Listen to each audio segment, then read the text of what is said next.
మాటలు రావట్లేదు. అంటే మీరు నిన్నేమనుకున్నారు? అంటే సడన్ గా ఇలాంటి షాకింగ్ న్యూస్ తెలిసేసరికి మీకు అక్కడ పబ్లిక్ కూడా సపోర్ట్ చేశారా? పబ్లిక్ సపోర్ట్ చేశారు. అంటే అదేంటి ఎట్లా ఎడ్జైట్మెంట్ అని చెప్పి చేస్తే పబ్లిక్ ని కూడా నేను ఒకటే చెప్పాను, నాన్న ఏదైనా సరే ఫిజికల్గా వెళ్ళకూడదు నాన్న, తప్పు. ఇప్పుడు మనం చేసేది తప్పు. అంటే రోడ్డు సైడ్ రైట్స్ అయితే మనకు లేవు, కానీ మనం గవర్నమెంట్ని కూడా మనం ఇచ్చేయాలి. ఎందుకంటే వాళ్ళు మన ఒక్కటైతేనే కాదు, వాళ్ళకి వచ్చే సమస్యలు కూడా వాళ్ళకు ఉంటాయి కదా.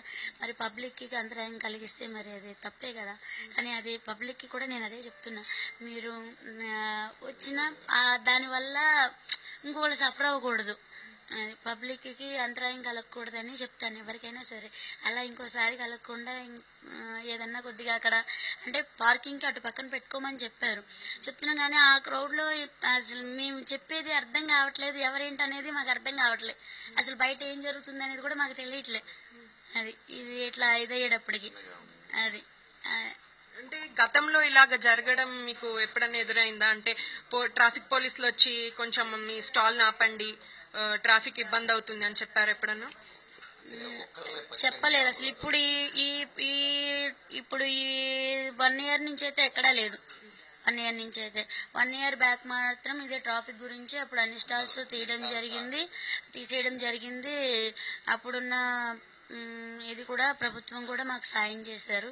అట్లా ఇలాంటి ప్రభుత్వాలు ఉంటే ఎప్పుడు మా లాంటి వాళ్ళం ఎప్పుడు బతుకుతూనే ఉంటాం. అది అంటే మీ ఫుడ్ తినలేము అని బాధపడి వెళ్లిపోయిన వాళ్ళు కూడా ఉన్నారు. సో మీ ఫుడ్ టేస్ట్ చేయలేము అంటే నిన్న ఫుడ్ అంతా సేల్ అయిందా? అసలు అవ్వలేదు. అంటే ఒక గిన్నె దింపాము, ఒక చికెన్ డబ్బా, ఫ్రై డబ్బా ఒకటి, కర్రీ డబ్బా ఒకటి దింపాము. ఈ లోపల బాబుని కొట్టి తీసుకెళ్లిపోయారు. వ్యాన్ తీసుకెళ్లిపోయేటప్పటికి బాధ అనిపించింది. అది తెలియదు నాకు.